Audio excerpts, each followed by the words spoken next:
What's up, everybody? Welcome back to another edition of the MLB First Look podcast, presented as always by Run For Your Sports and Manscaped.com. I'm your host, as usual, DraftCheat, joined today by Uncle T, Terry Niehaus. What's going on, man? Yeah, doing really good. Recording this on a Friday morning. I had a bunch of stuff going on yesterday, and DC kind enough to move the recording of this to the actual game day, right? We usually do it the night before on Thursday for the big slate on Friday. And, looking forward to breaking down another, 14 or 15 games like it normally is. Like we were talking a little bit pre-show, pre-recording here that, yesterday was a little frustrating for me. I bubbled a couple of my teams right on the bubble. We had the late action in the San Diego-Cincinnati game that I think that really hurt me. But, I thought we had some good plays last night, and the shows did great yesterday. And, looking forward to it today. You guys do a great job on the Up the Lock Countdown show, the Swing for the Fences. And I was able to actually hop on for Big T on, Wednesday night with Holden and JSU. So I got my feet wet in there a little bit, but no, you guys do a great job there. A lot of good, valuable information. I know a lot of our members have done a great job recently, so it's a testament to you and our crew for giving out a lot of good picks. Certainly, yeah. We take pride in what we do here, and you're I know you bubbled, but if you need a loan, you can call up your nephew, Big T. You had another monster night on Thursday night. What did you have, like 100 and? It was a six-figure. Was it 140? I kind of lose track. I remember seeing 170, but I was going to say 170. I wasn't sure if that was the right number. So 170, 115, 135. The numbers kind of run together for us now, doesn't it? They do a little bit. So that'll do for Big T, who continues his ridiculous heater. Obviously, all the congratulations in the world to Big T. It's the Russ Heineman video. I've watched it so many times this year. So good. I think I got the whole thing memorized at this point, but I do watch it every time. Every time it comes across my Twitter timeline, I have to watch because it's so good. So, Congrats to Big T, and we'll try to keep it going on this Friday. With that, let's jump into the slate. There are 15 games, so a lot to talk about. We'll go position by position and break it all down. Kind of an interesting pitching slate, I think. I don't know if there's a true kind of clear-cut option. There is a lot to talk about. There is on DraftKings 3 pitchers priced over $10K. That's Carlos Rodon, who he wouldn't have been a guy that you would have thought would have been a $10K pitcher coming into the year, right? But he's been fantastic all year long. He does get a very, very tough matchup going into Houston to face, obviously, a good offense that also doesn't strike out very much. So tough matchup for Rodon, but he has been legitimately fantastic this year. Trevor Bauer, he's had 4 kind of mediocre games in a row. Obviously, he's at the very forefront of the spin rate, sticky substance stuff, and it does seem like it's affecting him quite a bit. So he does get a good matchup going into Arizona. Interested to hear your thoughts on him. And then Corbin Burns, the other 10K plus guy, and he's got a pretty brutal matchup here in Coors Field. And he also is someone who is not going to – seems like not going to be quite the same pitcher that we saw early on in the year. His spin rates, along with his teammates, Brandon Woodruff's, have dropped significantly over these last start or two. I think Burns will still be a good pitcher, but just not quite the same guy. And he's got to pitch in 100-degree heat in Coors Field, right? So just an absolutely brutal pitching environment there. So let's talk about those 3 guys to start. Rodon, Bauer, Burns, your thoughts on them? Yeah, you laid it out nicely. We got 3 pitchers over 10K, and at first glance, I don't know that I'll have interest in any of the 3, DC, to be honest with you. I'm with you. I'm not playing these guys. Yeah, I mean, all 3 on their own in individual matchups, and actually, let's be honest, in most individual matchups this year, we can definitely feel good about rostering any of these 3 guys. You were one of the ones, I think, that was on Rodon way back from the beginning. Burns and Rodon from I think first to second start. Yeah, I think even the first words, even the first pod, I think you and I did. You were all over him, and I was like, man, I got to look into this guy further. And I'll be honest, I've played him probably second most to you. I think I've only not rostered him maybe 1 or 2 times. So, but to the point there, it's he does draw a really obviously a tough matchup in Houston. So Yeah, I just don't think I can do that. Trevor Bauer, like you mentioned, he just doesn't feel right. I mean, he doesn't have over 20 fantasy points the last the last four? Four Maybe? games in a row now. Yep. Yeah, and again, when we're paying, pretty top premium, 10-6, Arizona is a decent matchup, but not enough for me to get on him. And Corbin Burns, you mentioned, again, I've played him quite a bit. Last night, Woodruff gave up, I think, a 5 spot in the bottom of the first. He did settle down a little bit in that game in Colorado last night. But for me, I can't make a case given the individual 3 matchups for these 3 good pitchers. They are 3 very good pitchers. I don't think I'm going to go to any of the 3 tonight. Yeah, me neither. For like the season long leagues that I play in over at NFBC, I have a ton of Corbin Burns on my rosters. I benched him this week in several of them for this start in Colorado. I'm not worried about Corbin Burns going forward, especially in this matchup. So, played 9 pitchers over him, which, you rostering some dudes that I played.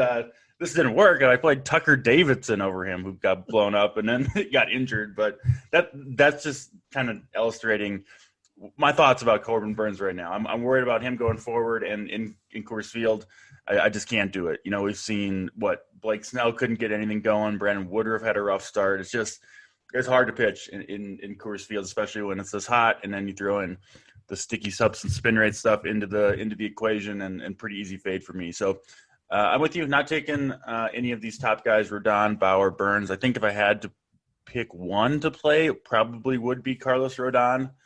Burns would be last here among those 3, but I don't really see a reason to go all the way up.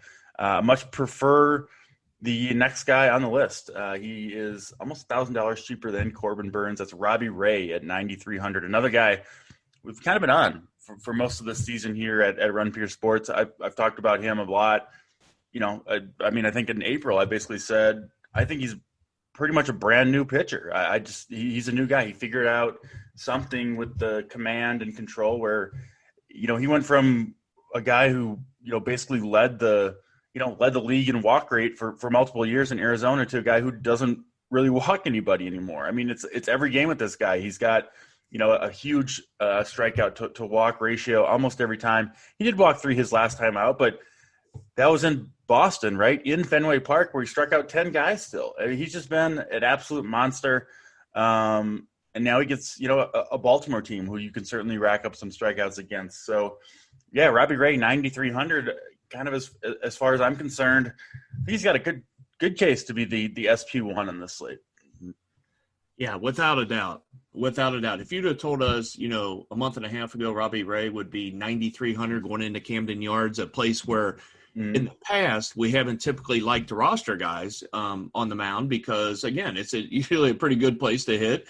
But, boy, you look at it. I mean, he's got over 20 fantasy points, 8 of his 9 starts or something crazy like that. Yeah, he's been consistent. Yep. Yeah, he's been so consistent, strikes out 10 in Boston, 13 at Chicago, who, again, the White Sox will strike out a little bit, but they got some pop in that lineup as well. So 32 strikeouts his last 3 outings.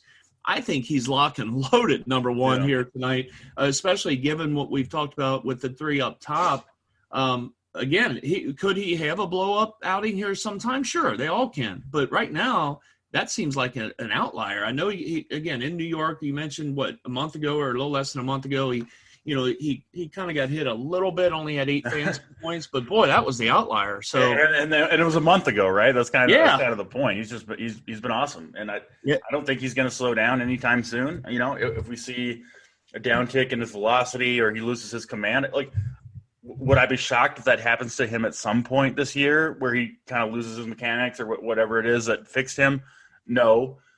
But I'm not going to bet on it happening in this next start when it hasn't happened it hasn't happened for what has it been, 8-9 starts in a row now where he's kind of been this new version of himself. So, yeah, I think Robbie Ray is the SP1 with you. Glad to see that, that we're on the same page with him.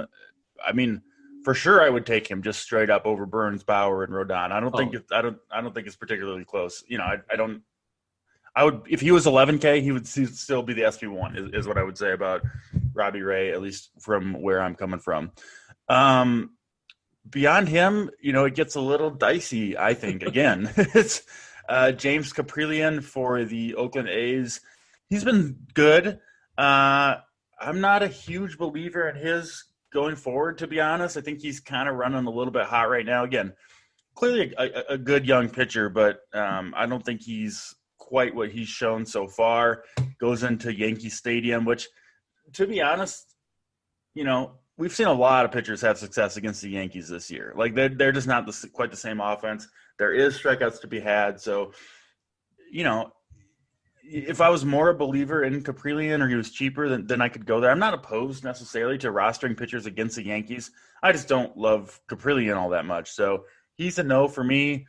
Luis Garcia for the Houston Astros, another rookie pitcher who's been very, very good, coming off a little bit of a rocky start against the Twins. But overall, he's been fantastic. I do like him over Caprillion for sure, but nowhere close to Robbie Ray. So Garcia, kind of a okay play, I guess. Alex Cobb, 8,800. Again, he's not a pitcher that you would expect to be priced near 9K. Again, he's had quite a few good outings this year, and he does get the Tigers at home here in Los Angeles. So I guess you could make the case, but man, it's a steep price tag for Alex Cobb. Let's talk about a couple more guys here. Kikuchi, I think, is an okay play at home in Seattle. He's got strikeout upside against the Rays, who obviously have a pretty dangerous lineup right now, and they're just a team you don't really want to go against necessarily. But yeah, I think Kikuchi's okay. And then I'll stop at Jose Barrios, who I do think is a pretty good play going into Texas. Barrios coming off one of his better starts of the year, and he's a guy he kind of does this thing, right? You kind of know what to expect. You're probably going to get 20 to 30 fantasy points most times out of him. And he's been good this year, good matchup here too against Texas. So I think Barrios at 8,500 makes some sense.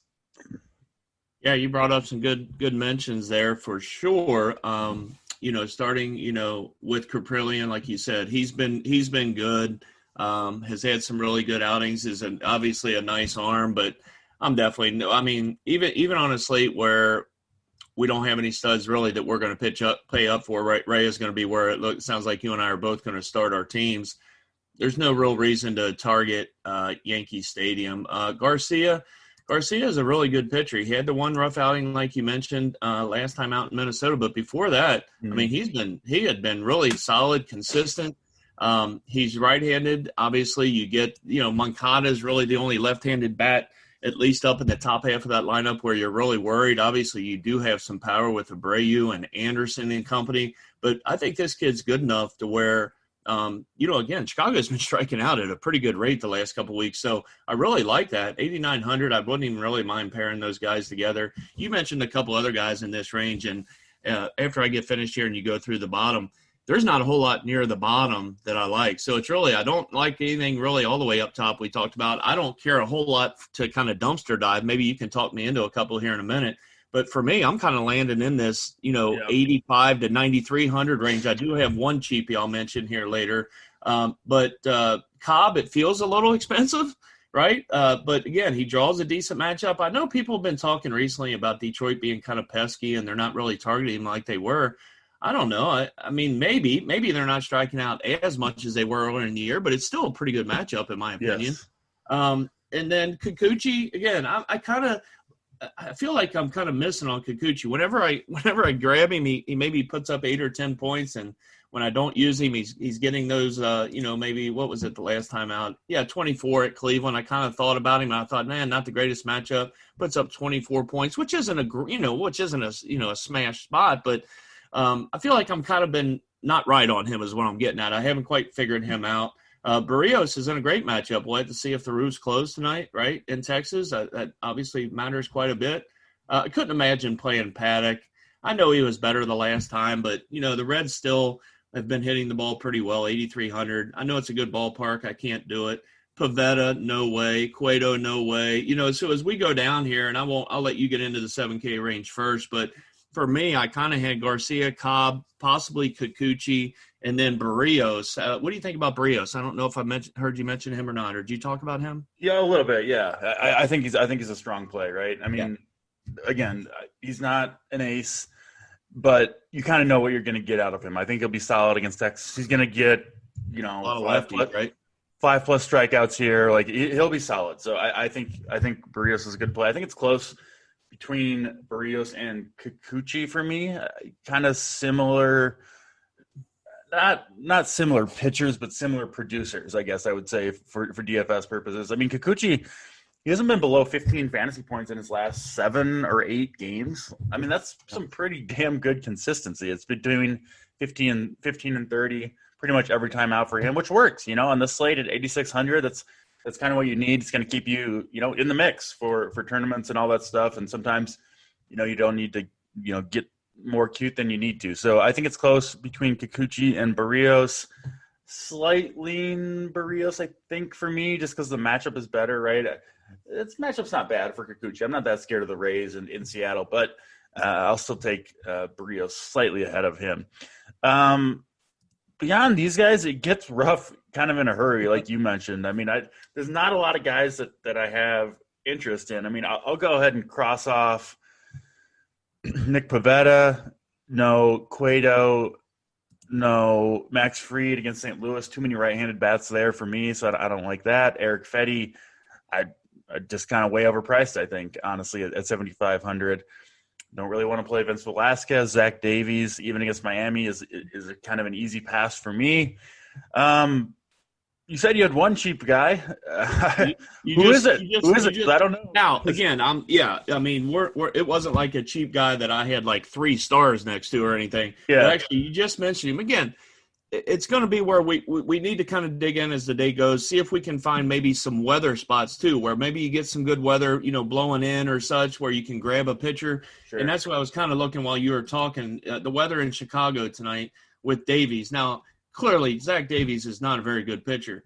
He has looked pretty good the last couple outings. So I'm looking. It looks like they got some rain maybe around the ballpark, maybe winds going across the field. I was just trying to see if possibly there could be a reason. If there, sometimes in Wrigley, if we get that wind blowing in, $7,300 for Zach Davies in a decent matchup.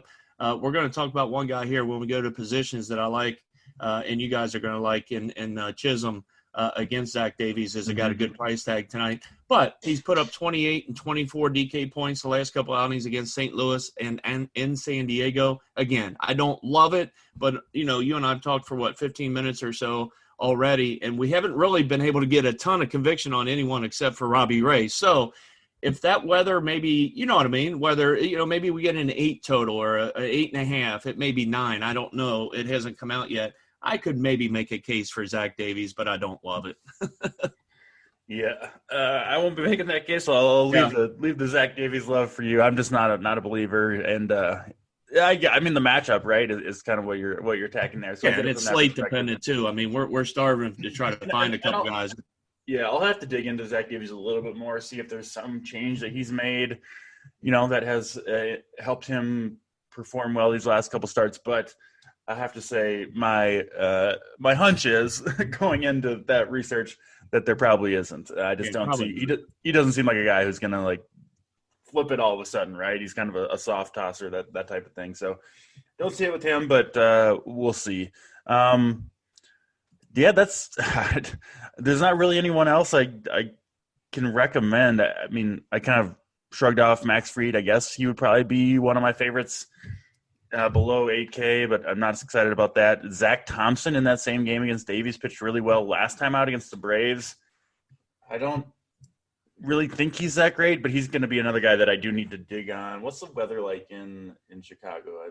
Yeah, like I said, there's a chance of rain, and the winds are going across, blowing across the field right now. So, Yeah, I don't even see a total up for that game right now. Going to be 83 degrees, and right now – projected to go across the field, but of course if that changes, right, if it's blowing out, blowing in, that will affect Wrigley Field especially, so we'll have to keep an eye on that, but as of now, probably steering clear of that game in terms of pitchers.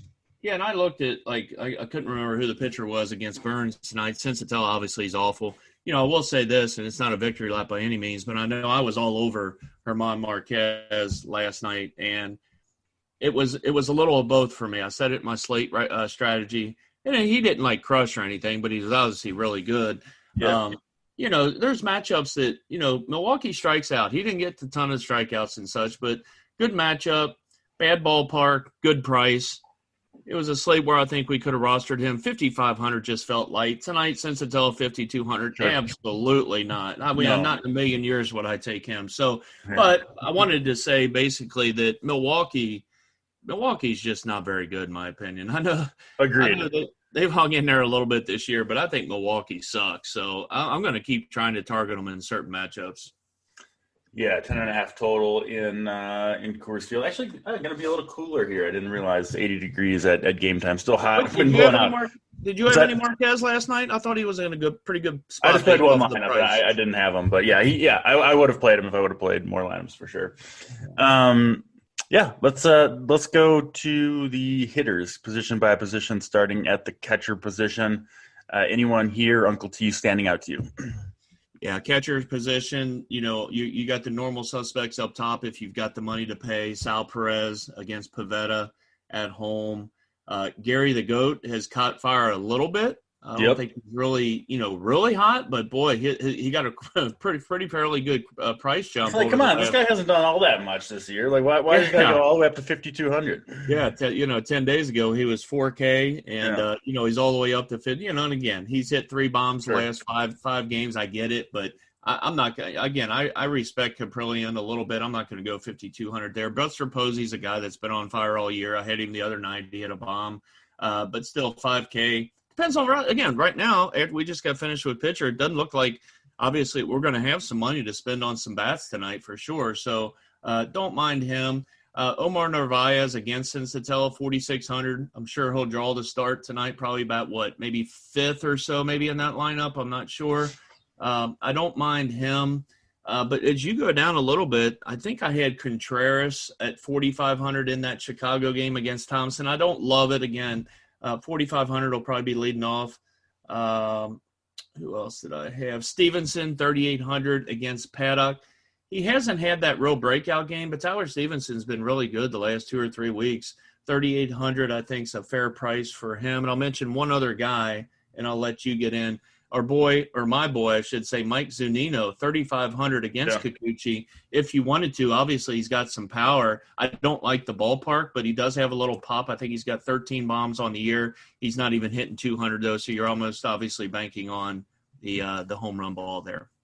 Yeah, I like the Zunino call. I know, like you mentioned, the ballpark's tough in Seattle, but and one other guy, DC, Tucker Barnhart, 3,400. You could do worse with him. I'm not a Paddock guy. I don't. Not to circle back to the pitchers, but what do you think about Paddock? I just don't think he's. I don't think he's that good. No, he's still overrated. I think from that rookie year, he wasn't great last year. He just needs a third pitch that he throws more often. He's pretty much all fastball, changeup. It just doesn't work.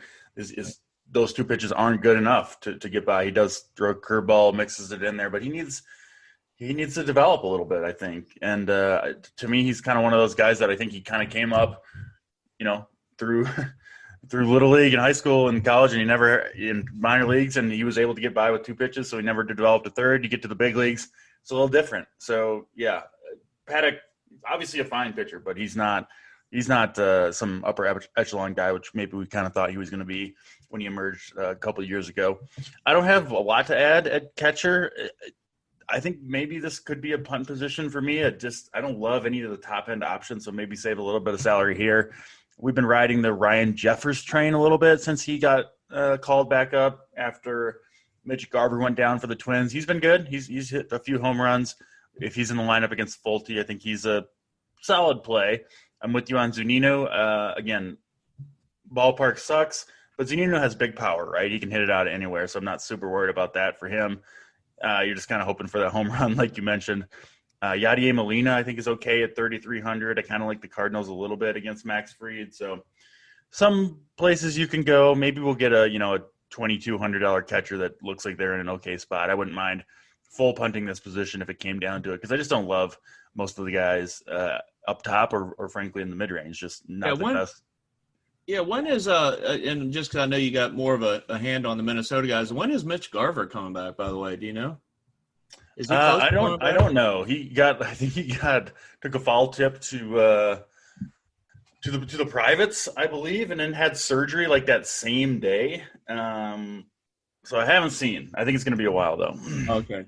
Yeah. It just said he's got some light movement recently. Yeah. Been doing some light movement and started participating in some baseball activity. So the reason I mention it is not because of what happened to him, but because you and I both are a Mitch Carver guy, and he's usually a pretty good play on most nights. Tough position playing catcher. you take some bruises for sure. So we'll see. Hopefully back soon and healthy. Let's go to first base, which I do think is a much better position than catcher. No surprise, of course. First base always loaded, and I do think it's very, very loaded at the top. You have Vladimir Guerrero against Bruce Zimmerman, a lefty in Camden Yards. I mean, hard to get much better than that, but maybe you can, because you also have Matt Olson against Jameson Taillon in Yankee Stadium. That's fantastic.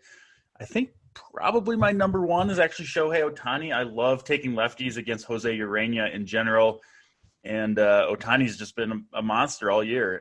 Just crushes right-handed pitching. He's a great option. 5,800, you can play him in the outfield as well, which maybe we're going to do because there is a lot of really good first basemen here. Including Freddie Freeman. I love the Braves tonight against Carlos Martinez, who can't strike anybody out. Love stacking against those types of guys. Jared Walsh, Ohtani's teammate. I mean, he's been great too. Again, lefties against Urena is a thing that I like to exploit. So he's a great option. I mean, just right at the top, right? That's the five most expensive first basemen. And I think all five are really good plays tonight. Yeah, can't disagree. Again, we talk about it, and I'm sure you do every night with the other guys. It's first base. It's always going to be a loaded position, I think, for the most part, unless it's a shorter slate. When you get a full slate and you get these studs in there, it's just a matter of what you want to do. And as far as building your roster, Vlad, Olson, you mentioned Ohtani. I agree. I'd probably rather play him in the outfield tonight than first base.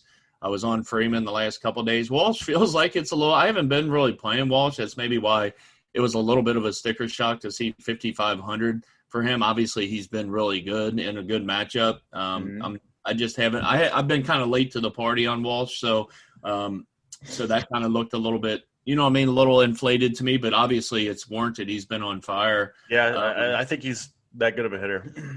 Yeah, for sure, definitely. And then you got, I think, 5,200 for Pete Alonso. I mean, obviously, you can always play him. Fetty, I don't think Fetty's very good, but I'd rather go down just a little bit and skip a few of these names and go down. Obviously, like I said, I like Freeman. He's my number one tonight. Go down to 4,600. I like Rhys Hoskins in San Francisco. I know, again, not the greatest ballpark, but Johnny Cueto has been a disaster the last couple starts. Really like him. Vogelbach in Coors Field, 4,500 against Sensatella. As we go down, Gurley again. I do think Rodon is obviously a very good pitcher with a ton of strikeout, but I am going to maybe target. I kind of like maybe a mini stack, maybe a 2-man or possibly even a 3-man, just because of the power of Houston tonight. We'll get to another player at one of the positions later, but Gurriel 4,300. I always kind of get a sucker for him. I think he's pretty good. Santana, 4,300 against Pavetta, I think is a fair price tag. And then I got two under 4K DC that I feel like are pretty good values. Joey Votto, 3,900 against Paddock. Feels like that's way too cheap. And Paul Goldschmidt, you mentioned attacking Max Fried, sorry. As we know, St. Louis is very right-handed heavy in their lineup. And going up against Fried, 3,700 for Goldie feels very, very cheap. So those are just a few guys that I like. Yeah, I like all those guys. I like the Joey Votto call. I actually think the Reds are a bit of a sneaky stack. You're going to get them super low owned. They've got a low team total. But like we mentioned, I'm not afraid to stack against Chris Paddock. I think they've got upside. They've got a lot of good left-handed hitters, and just that lineup in general. I like the Reds a lot. So certainly, if you're stacking the Reds, Joey Votto, I would want to include. I will say, I do think this is, for me, probably a spend position. Those five guys at the top: Guerrero, Olson, Ohtani, Freeman, Walsh. I think one or two of those guys is going to have a big game. So if you aren't spending at first base, at least you do want someone who can match those guys, right? Because I think we're going to see some of the top first basemen go off tonight, and make sure you got some power out of first base because you're going to need it. I think you're going to need a big score out of first base to compete tonight. Let's go to second base next. Who stands out to you here? Yeah, first base or second base. Yeah, second base was the one that just kind of going at first glance. I didn't have a whole lot that really stuck out the page for me. If you want to go up near the top or at the top with Muncy on the IL, Jose Altuve, JSU's been just clamoring on. He's been absolutely crushing. What's he got? Like 7 home runs the last, or maybe 8 home runs the last 7 games or something silly. So again, if you believe in kind of hot streaks, which I don't know where you fall on the hot streaks thing. I think it's a thing sometimes. You play guys and you ride them out. Clearly, 5,600, you can pay that for him. Cronenworth, I feel like that's a little too expensive, even in a matchup against Santillan. Chris Taylor, he's been smashing the ball. But, again, you get the elevated price tag with him in that Dodgers lineup that's obviously had a lot of injuries. You got Ryan McMahon. So later on, we're going to have a cheap price tag on Charlie Blackmon in the outfield, I think. And then you got Ryan McMahon here at 5,300. If we feel like Colorado can, again, get to Burns a little bit in that ballpark and hit a bomb or 2, maybe 3, you never know. I don't necessarily mind Ryan McMahon in this case. Like I said, I think second base is going to be a spot where I'm going to spin down too. But I don't mind him. Simeon at even $5K feels like that's a good price tag going up against Zimmerman. He would be the first guy I really would feel really good about. Other than, again, if you want to spend 56 for Altuve, that's fine. But Marcus Simeon would be my next guy in line. Who do you like up top? Yeah, I think Semyon is the best play here. I imagine he'll be popular, right? But he's just been smashing it this year, obviously, in a fantastic lineup with the Blue Jays, fantastic place to hit in Camden Yards and Bruce Zimmerman. Someone that you probably want to target, right? You're not going to avoid them. Yeah, 85 degrees, winds blowing out, it looks like, in Camden tonight. So, yeah, Semyon, my number one. I think Altuve's fine, right? If you're not on Rodon, he's just been so good, crushes lefties, all that stuff. So, yeah, he's a great play. And, Ryan McMahon, I just have a bad feeling about Corbin Burns tonight in Colorado. I think he's going to struggle. If he does, Ryan McMahon, I think is kind of the top bat on that team in that matchup. So I thought you were going to maybe hammer me on my McMahon take, so I'm glad that you kind of agree a little bit. I'm on board. McMahon, he's good hitter, especially in Coors Field, and I love Corbin Burns. I've been on him all year long, but I don't anticipate him pitching well. That's just kind of my feeling with everything going on for Corbin Burns. The mid-range and cheap guys at second base don't look super great to me. I think, especially compared to first base, it's a little bit of a rough position. It does look like one I kind of want to spend at. I don't see a ton of cheap guys that I love. Dylan Moore, I think, is an okay play. He's $3K. We've been on him a little bit. He did okay yesterday. Yeah. But he's got some power and speed. If you look at like what he did in 2020, when he was a very effective player, especially on a per game basis, I kind of think he's that hitter again right now. So I do like him. Brendan Rodgers in Coors Field. He's $3K again. We don't love Corbin Burns tonight. So he's a good option, but yeah, Semyon, McMahon, maybe Altuve, Chris Taylor. Again, kind of like first base. I do want to spend here if possible.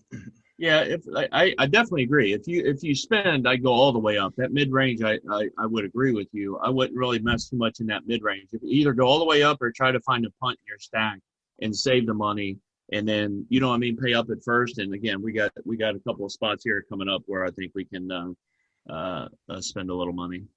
Absolutely. Let's go to third base.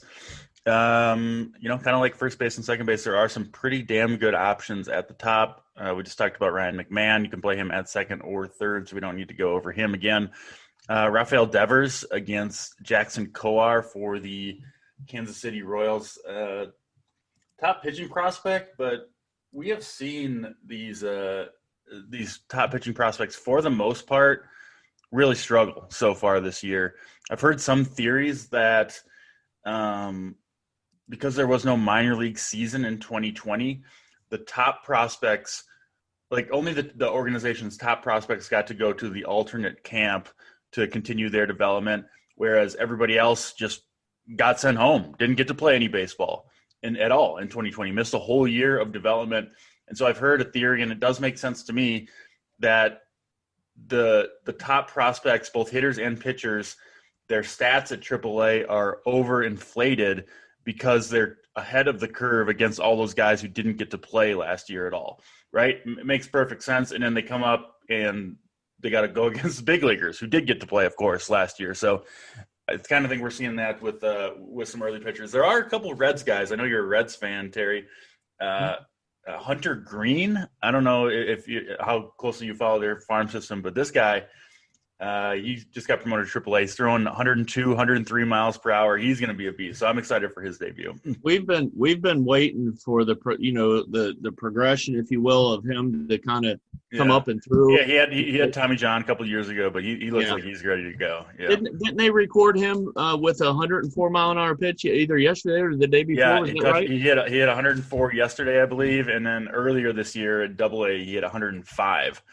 So I think he'll be either the hardest thrower or maybe the second hardest thrower in baseball behind Jacob deGrom when he comes up. It's going to be fun to watch. Yeah, you get him up here, by the way. He'll probably – the one thing I'll say, and again, I am close to the Red stuff here, and I do follow it a little bit. The minor league stuff is the Reds are so frustrating, and not to get too far off the rails here, but real quick, we got a minute, is our young talent the last several years, and really as far back as I can remember, the Reds front office just does a terrible job, in my opinion, of trying to bring these guys like the Tyler Stevensons, like the Johnny Indias that are up here now. It just feels like they're so worried about these guys coming up, making the team. Then they got to get, I don't know if it's a contract thing where once they come up, you know what I mean, this clock starts ticking on their service, and it gets talked about here all the time about stuff. And those are just a couple of the cases where we have a couple good players up. Tyler Trammell, I think before he got traded, right, I'm almost sure he was in the Reds organization 2 years ago.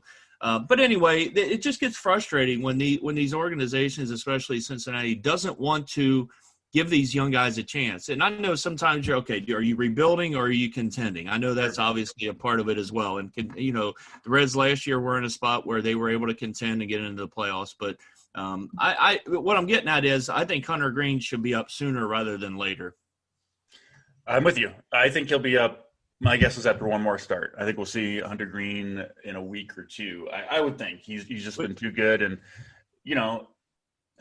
the baseball needs to figure this out where you have like some of your top young talents in the minor leagues because of the team control and service time and all that stuff. Like it's just, I hate it. It's one of my biggest pet peeves. It's ridiculous. And I get why the teams do it, right? Like these teams are competing with other teams, and to get an extra year of team control instead of free agency for a top prospect. I mean that's can be $20 million that you save by keeping them down for another couple months. But just from being a fan and for the quality of the game and all that stuff, it's just ridiculous. So enough on that. I will say I like the Reds as a long shot World Series team. I did bet them the other day on DraftKings at 70-1. Wow. I think they're in first place or close to it in the NL Central, right in the mix anyway. And then, I mean, if you just look at their staff, right, like Luis Castillo looks like he's turning the corner. We know he can, at least is capable of being an ace. I like what I've seen from Tyler Mahle. And then you've got Hunter Green, who I think has potential, right, to be one of the best pitchers in baseball. If he's able to throw strikes, throwing 103, you're probably going to be one of the best pitchers in baseball. Then you've got Nick Lodolo as well, who is absolutely crushing it. He was a 7th overall pick back in 2019. He's got a 0.9 ERA over 30 AA innings, 23-year-old big lefty. That's another guy I wanted to mention. Yeah. You look at this lineup, I mean, India, Winker, Castellanos, Votto, Naquin can crush it. Aquino can crush lefties. They've got a pretty, Stevenson's a good hitter for a catcher. So I don't see some of these rookies work out. Obviously, they need to shore up the bullpen, but you can do that through the trade market, right? They could pick up a couple good relievers. There's going to be plenty of guys on the market. So I like this Reds team. And they're one deficiency, and again, I'm here close to it every day. Yeah. They're middle relief, and even guys closing out games, as you saw last night when they got the big 4-run inning in the ninth to go up 4-2, they just don't have – I think Sims is probably their best guy in relief. That's just me. And Tone is good too, I think. Yeah.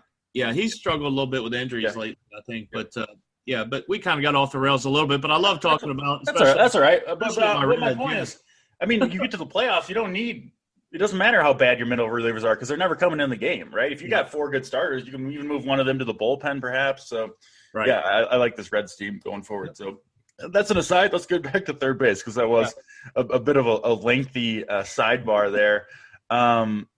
Devers at the top. Jose Ramirez, I think, is obviously a really good play against Chad Kuhl in Pittsburgh. We talked about McMahon, and then Justin Turner. Always love him against the lefty. Caleb Smith, no exception there. So, again, I think another pretty good position to spend on. What about any cheaper guys you're looking at? Agree with those, so I won't hit on any more of those top guys. Devers, Devers, Ramirez in a great spot against Mr. Cool, who I always try to target. If you're going down a little bit lower, under 5K, I looked at Arenado a little bit. He's been really cold. He hasn't got a hit he's 0 for his last 15. Does draw the good matchup, I think, in a hot ballpark down at Truist Park against Max Fried tonight, 4,900. I keep trying to kind of make our Arenado work in my lineup some nights, and he's had a decent year. It's been okay in St. Louis his first year there, but he just hasn't caught that hot streak. And we kind of didn't know, right, coming into the year how he would be. Would he smash? Probably not. Would he be really good? Probably. But he just hasn't even hit that hot streak where he goes on his 7-10 day run where he's hitting bombs. So I think that is actually coming. Not sure if it'll be tonight. Yohan Moncada at 4,600. I know we liked Garcia a little bit in that matchup against Chicago, but like I mentioned in the pitcher breakdown, I do think Moncada's got the power from the left side. I say power. He's only got 5 bombs on the year, but I target him more, and he can hit some doubles and stuff from that left side. He's got a little pop. Austin Riley, 4,500 in that mid-range I like, going up against our boy Martinez that you said that can't strike anybody out. Ke'Bryan Hayes, Mejia, I think, is a really bad pitcher. I don't know why sometimes he gets the love that he gets, but I think Ke'Bryan Hayes, 4,300, is in a good spot tonight. Urshela probably won't chase him tonight against Caprillion. You got to go down to Kevon Biggio, 3,900 in that matchup tonight in Camden Yards against Zimmerman. 3,900, I think, is a really good price tag on him. And I'll mention one more guy, 3,600, Kyle Seager against Michael Wacha. Again, not the greatest ballpark. When will Kyle Seager, I know he's hitting 200, but he's got some pop. Like, he feels like he's at least a 4K third baseman, 4,100. Hey, I'll take the $3,600 and value, I think. Yeah. I think Kyle Seager's kind of a favorite one-off, I think, of the RPS community. Certainly of mine. I play him quite a bit. Because as well. He's got the power, right? You don't need to play him with his teammates. Obviously, we're not super into Seattle in general. But, yeah, I'm with you, Kyle Seager. I was going to point him out as well. That's mostly it. The bottom end of this range doesn't look super great to me. If you're going up against Trevor Bauer, you could, as Drupal Cabrera, probably going to be hitting 4th or 5th for the Diamondbacks. He's actually had a pretty solid season. Came back from injury recently, but hasn't missed a beat. He looks pretty good at the plate to me. So you could go against Bauer if you want. Bauer, does have home run issues, at least this year, and I would expect those to kind of continue with the diminished version of himself that we think we're going to see going forward. So mostly a spend-up position, but some guys in the mid-range there that you can play as well. Let's go to shortstop. As always, pretty damn loaded. Tatis just ridiculous. Padres kind of had a disappointing series in Coors Field overall, I would say, but Tatis, had 3 good games in a row. One of, I guess, his last game was against the Reds, who we'll face tonight. But yeah, Tatis, I don't know how much more you need to say about him. He's just an absolute beast if you can afford him. He's a great play. Bo Bichette, kind of right there with Tatis. He's been great too, and gets Bruce Zimmerman. If you can afford those Toronto bats, they're expensive, but man, probably going to have a good day in Camden Yards. Trevor Story against Corbin Burns is interesting. You'll get him, I think, at pretty low ownership. The thing I like about Trevor Story is you can really run on Corbin Burns, one of the worst pitchers in baseball at holding runners on base. Trevor Story, he's missed some time with injury, and he's got 11 stolen bases on the year already. He stole 3rd the other day, so I think this could be a situation where you could get 2 steals out of Trevor Story in the first inning if he gets a chance to run against Corbin Burns. So obviously he's got power and everything too. So I do kind of like that matchup. I do prefer Story against lefties in general, but there's some things to like. Talked about Semien. You can play him at second or shortstop. Xander Bogaerts, I haven't mentioned the weather in Kansas City. It's going to be 100 degrees with 10-mile-per-hour winds out to left center field. So Kansas City is a ballpark that overall is not the greatest hitting environment, but it's a pretty damn good hitting environment when it's 100 degrees and winds out to left center field. So the Red Sox, Xander Bogaerts, I think are a good play. So, yeah, again, absolutely loaded position at the top here.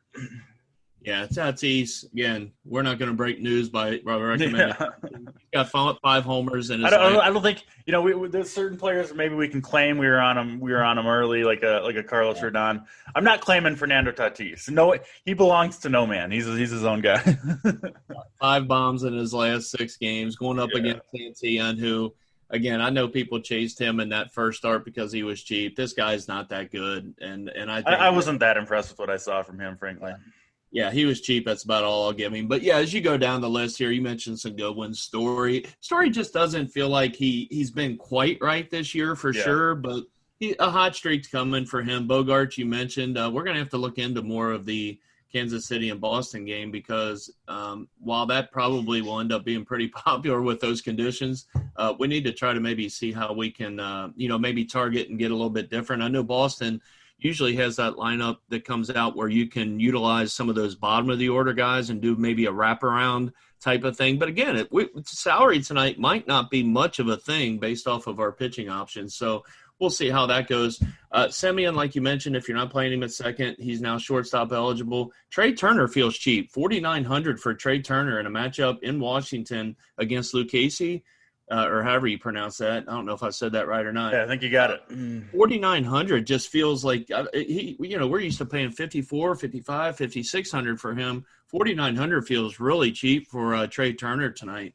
And then through the mid 4Ks, I don't really have a whole lot until you get down to maybe a mini stack. Again, I like Rodon. I respect Rodon, but maybe a 2 or 3 man stack for Houston. 4,200 for Correa feels, again, kind of cheap to me. And then Francisco Lindor, 4,100. I know he hasn't been great this year, but it just feels like you're not paying a premium. I mean, $4,100 is a good price tag there. And our boy Jazz Chisholm in that matchup against Zach Davies, 4K even. It feels like he's too cheap. So I do like some of these shortstops. Absolutely, yeah. I think all those guys you mentioned sound pretty good, especially if the wind's blowing out in Wrigley. I really like Jazz Chisholm, like him anyway against Zach Davies, but I do pay attention to the wind there. I'll throw in Adalberto Mondesi, who returned from his second IL stint, but hit a home run in his very first at bat. So I think he's good to go. Nick Pivetta, not a pitcher to fear at all for me. Also a guy who's going to be really wild at times, right? We could see Mondesi walk to first base. If he does, you know what he's going to do. He's going to be stealing second and maybe third. So, yeah, Mondesi at 3,900 I think looks like a fantastic play.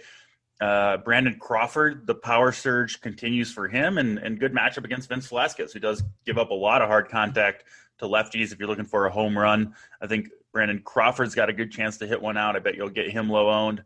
So yeah, shortstop looks pretty strong, and man, I got to say, Uncle T, this slate in general looks like a fun one. I kind of excited about this slate. I like we think we know who the best pitchers are, right? It looks like a condensed pool. You lock in those pitchers, and I think you can kind of spread the offense around a little bit, right? Because there is a number of ways to go. Those are my favorite slates, where I feel good about two, kind of mid-range-ish, high-end pitchers, and then load up on the offense. So, yeah. And you don't feel strapped. Yeah, and you don't feel strapped for cash because you're paying up for DeGrom and guys like that. These are – I agree with you. I'm not and I said it, I think, maybe on the Swing for the Fences show the other night. Me as a DFS player in baseball, I need to get better at trying to figure out these 14, 15-game slates. I usually – when I do struggle a little bit, I usually do better, you know what I mean, on the 8, 9, 7, 8, 9, 10 games.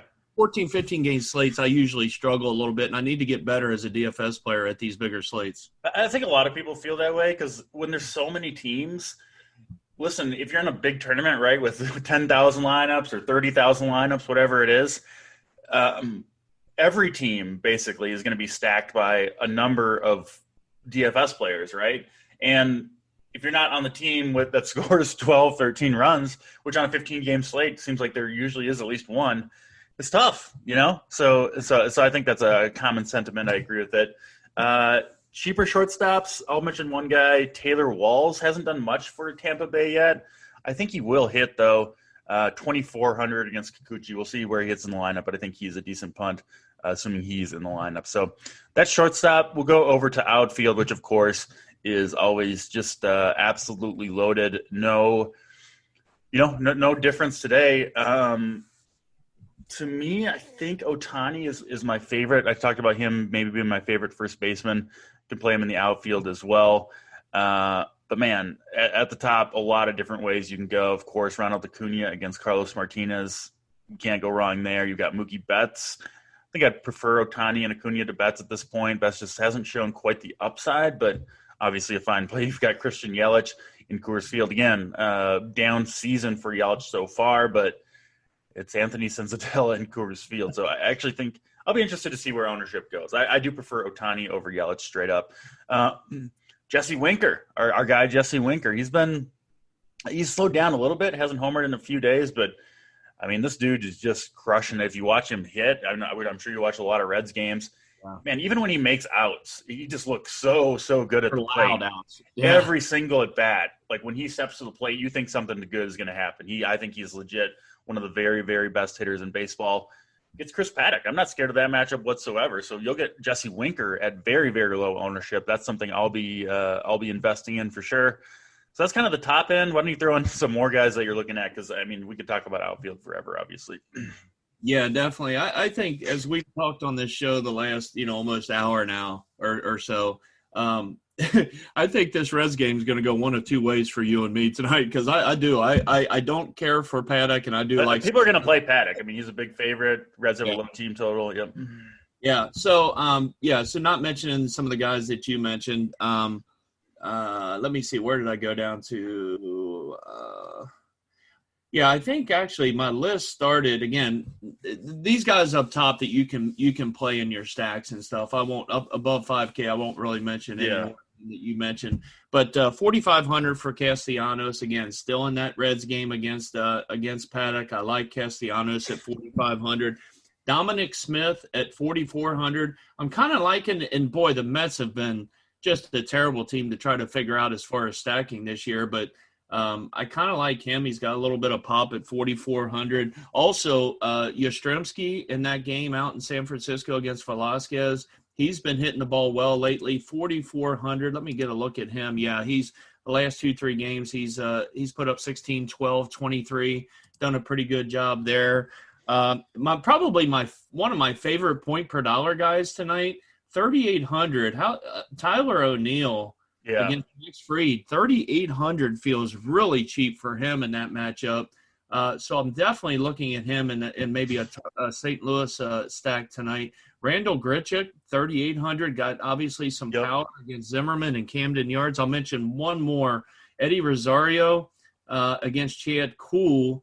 I don't usually like that ballpark a ton for offense, but Chad Kuhl is not very good. 3,600 for Eddie Rosario. I like that. Those guys were all on my list. I'll throw in a few more. The Twins rookies, both Kirilloff and Trevor Larnach, look like good plays against Fulte. I love lefties against Fulte. Those guys have been a little bit disappointing to me recently, but I do think they will get going sooner rather than later. So I think, if you need some savings, Larnach 3,300. I think Kirilloff right around 4K. I like both guys. Couple other guys that I think deserve a mention. Lourdes Gurriel is starting to turn it around a little bit for Toronto, probably hitting 6th. I do prefer the guy you mentioned, Randall Grichuk. I think looks like a really good play against Zimmerman. Dylan Carlson, I'm sure going to be hitting 2nd for the Cardinals tonight. Stone or flat 3K against Max Fried. That looks like a good play. I like the Cardinals a little bit against Fried. Brian Reynolds, another guy that's been hitting really well this year against JC Mejia, too cheap at 3K if you want to, save a little bit of cash. I think that's kind of mostly it. You see anyone below 3K that looks really good to you? No, I don't but see much. I do have a couple, I think, right at that 3K markers for DC in that Boston game. I know you're not a big platoon guy, but Santana 3,100 if he somehow draws a good position. He hasn't been good so far, but 3,100 is cheap. And also in that same game, Hunter Dozier 3K even against Pavetta. Again, these guys that are at these prices, they're there for a reason. They're inconsistent. They can pop one out here or there. You know what I mean? But it feels like they do have upside. And we're going to have to look at that Boston KC game as the day goes because, that weather is just crazy. Yeah. I'm in on the 100-degree Kansas City weather. And one thing, kind of an added bonus when it's that hot, there's a chance that the pitcher is just like not going to be able to handle it, right? Like obviously the main reason you're rostering is because the ball's going to fly better and all that stuff. But you do get the added bonus, whatever chance it is that the pitcher just, I don't know, some people just, it's hard to pitch in 100-degree heat, right? You just get too hot and you can just kind of melt down, like literally melt down. So I'm definitely in on that KC Boston game, both sides of it, frankly. Couple more cheap guys. I do have a couple guys below 3K that you can consider. My guy, Akil Baddoo, kind of got off to a super hot start. We were on him early, cooled off in a big way, but he's starting to hit again now. I think he's hitting over 300. He's kind of reduced the strikeouts. Looks like he's figuring out major league pitching a little bit. He's got power. He's got speed. Probably hitting second against Alex Cobb, 2,500. Why not, right? He looks like a pretty good play to me. David Peralta, if he's in there against Bauer, he's 2,400. I think he's solid. Gregory Polanco for the Pirates. Again, another guy, batting average leaves a lot to be desired, but he's got some power and speed. And he's 2,300 in a good matchup against Mejia. So he looks like a decent play too if you need a punt. So just a few cheaper guys there. Go ahead. I found one, DC, while you were talking. What about 2,400 for Almonte for Atlanta? I know he hasn't played a whole lot, but he's been pretty good in the small sample size. 9, 16, 13, 6, 10 for a guy that's 2,400. I don't know that he'll draw the fourth spot in the lineup, but if he does, or even if he doesn't, 2,400 feels pretty cheap for him. Yeah, I love the Braves. And he's been hitting cleanup almost every day, which is a little bizarre, but hey, it's working so far. So I'm sure they'll kind of keep growing with it until the wheels fall off for Almonte, which I do think will happen at some point. But listen, if you're hitting cleanup in the middle, surrounded by Albies and Freeman and Acuna and Swanson and Ross and Riley, if the Braves go off, he's probably going to have a hand in it, frankly. It doesn't need to be a home run, but he'll get you 10 fantasy points probably at 2,400. So no problem at all with him. Actually, some decent cheap options in the outfield. So I think, as is always the case, or usually the case at least in the outfield, you can spend mid-range, cheap guys, whatever works with your stacks, with your particular lineup construction. All right, Uncle T, that'll do it for this Friday morning podcast talking MLB. I know the golf just started back up at Torrey Pines. I didn't play much this week. How'd your Thursday go with golf? It went really good, actually. Nice. I usually don't look. A whole lot on Thursday. I watch the golf, obviously, but I don't look at my teams at all. I know the guys that I got, and I really don't look at DraftKings at all. But since the round got suspended late last night, they're finishing the last couple holes for several golfers this morning. I did go in and look, and I've got one team that's crushing, but it's only one day. I'm sitting in the top 10 of a couple single entries, but again, it's real early. But it is nice to have, a kind of a good start to the golf week. It's going to be a fun Father's Day weekend for me. I got both my boys to golf with me, and it's going to be a fun time. So awesome stuff there. Yeah, hopefully the rest of the tournament goes well for you. You got more discipline than me, not checking DraftKings. My problem with golf is if I play some weeks I don't.